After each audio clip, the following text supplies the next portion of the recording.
Before we begin this powerful story of loyalty, silence, and second chances, tell me in the comments, what would you name a dog that saved your life? We believe stories like this deserve to be seen, heard, and remembered.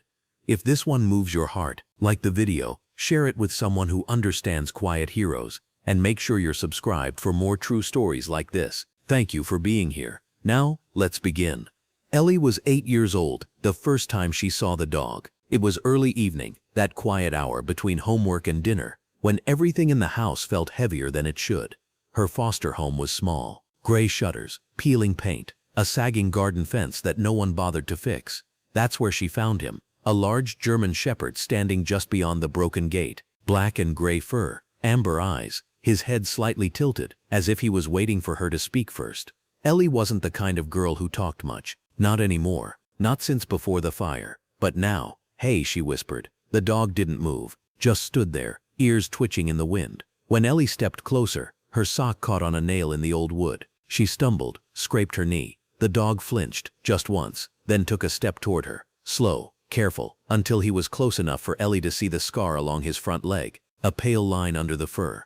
She reached out, but before she could touch him, her foster mother's voice snapped from the porch. "Ellie, get inside, now." Ellie froze. When she looked back, the dog was already gone. That night, Ellie lay awake in her bed. She pulled the blanket up to her chin and stared at the window, waiting for him to come back. And just past midnight, she saw him again, standing at the edge of the garden, waiting. The next morning, Ellie tried to tell Mrs. Jensen about the dog. "There's one in the garden," she whispered at breakfast. Mrs. Jensen didn't look up from her phone. "You know the rule. No strays. You keep your head down and mind your chores." Ellie kept quiet after that, but she kept watching too. Every night, just past midnight, the German shepherd would appear again, sometimes standing, sometimes sitting, always in the same place, by the broken gate, always looking toward the old shed in the corner of the yard. On the fourth night, Ellie couldn't resist. She slipped out of bed, pulled on her sneakers, and crept downstairs. The back door was old and loud. She winced as it creaked open. The garden smelled like rain and cold grass. The dog was there, closer this time. Ellie stepped forward, and that's when she saw it. The shed door wasn't closed like always. It was standing open, just a crack, and inside, a glimmer of light. The dog didn't move when Ellie walked past him. She pushed the door open wider. Inside, she found an old mattress, blankets, an empty bowl, and on the wall, scratched into the wood, "Maggie, 2022. Ellie's breath caught. Maggie was the name of the last girl who'd lived in the house before her, the one no one talked about, the one who'd gone missing. When she turned around, the dog was already sitting in the doorway, like he'd been waiting for her to find it. "Did you know her?" Ellie whispered. The dog let out a soft sound, half bark, half whine. Then, with one paw, he tapped the floor, once, then twice, right on top of a loose wooden board. Ellie knelt, pulled at the edge, and found, hidden beneath, a small blue shoe, covered in dust and blood. The next morning, Ellie hid the shoe in her backpack. She didn't tell Mrs. Jensen, but her mind wouldn't stop repeating that name, Maggie. At school, Ellie sat in the library, flipping through old newspaper archives on the computer. There it was, a photo from 2 years ago. Local foster child Maggie T. reported missing, last seen at Jensen home. No arrests, no suspects, just a quiet case that faded from town memory. That night, Ellie waited again. When the clock hit midnight, she crept back outside, the dog always waiting. This time, she sat beside him. "Why me?" she whispered. He placed his paw on her shoe, the same way he had before, like he was telling her, "Keep going." The next evening, Ellie checked the shed again, but this time, Mrs. Jensen caught her. "What are you doing in there?" Ellie froze. Mrs. Jensen's voice dropped low. "You don't go near that place." Her hand gripped Ellie's shoulder hard, and in that moment, Ellie remembered something. A flash, a scream, the same shed, a door in the floor she hadn't seen before. That night, Ellie went back with a flashlight. The dog followed her in. Together they pulled up the loose floorboard where the shoe had been, and beneath it, a trapdoor. Ellie pulled it open. The air was cold. A ladder led down into darkness. The dog went first. No hesitation. Ellie followed. At the bottom, a room, concrete walls, chains on the floor, a mattress in the corner, and on the wall, a single word scratched into the cement, "Help." Ellie stood frozen at the bottom of the stairs. The dog nudged her forward gently, his amber eyes steady and calm. The air was damp, cold, full of dust, and something heavier, like forgotten voices. Ellie stepped closer to the mattress. That's when she saw it. A bracelet tucked under the edge of the blanket, pink plastic beads, letters spelling a name, Maggie. Ellie's breath caught. Then she heard it. A faint sound. From behind the wall. Scratching. A whisper. Help. The dog barked once. Sharp. Loud. It echoed through the basement. Ellie dropped to her knees and pressed her ear to the concrete. There. Hollow. She grabbed the flashlight and ran her fingers along the wall until she found it. A loose panel. She pulled. Behind it. A crawl space. And inside. A girl. Pale. Thin. Wrapped in a blanket. Eyes wide and shining with tears. She was older than Ellie by a few years, but her voice was smaller than a whisper. You found me. Ellie grabbed her hand and helped her out. The dog stood beside them, tail wagging for the first time, and Ellie realized this was why he waited every night. This was why he stayed. They climbed up together, into the garden, into the light. Later that night, police arrived. Mrs. Jensen was arrested before sunrise. Charges filled every headline. Maggie's name was everywhere, but Ellie didn't care about cameras or reporters. She only cared about sitting beside the dog on the porch steps, her hand in his fur, knowing she wasn't alone anymore. When the officers asked if she wanted to keep him, she didn't even hesitate. His name is Max, she said quietly, because he always knew the way back. The last thing Ellie did before bed that night was open her notebook. She wrote one sentence across the first clean page. Some heroes have 4 legs.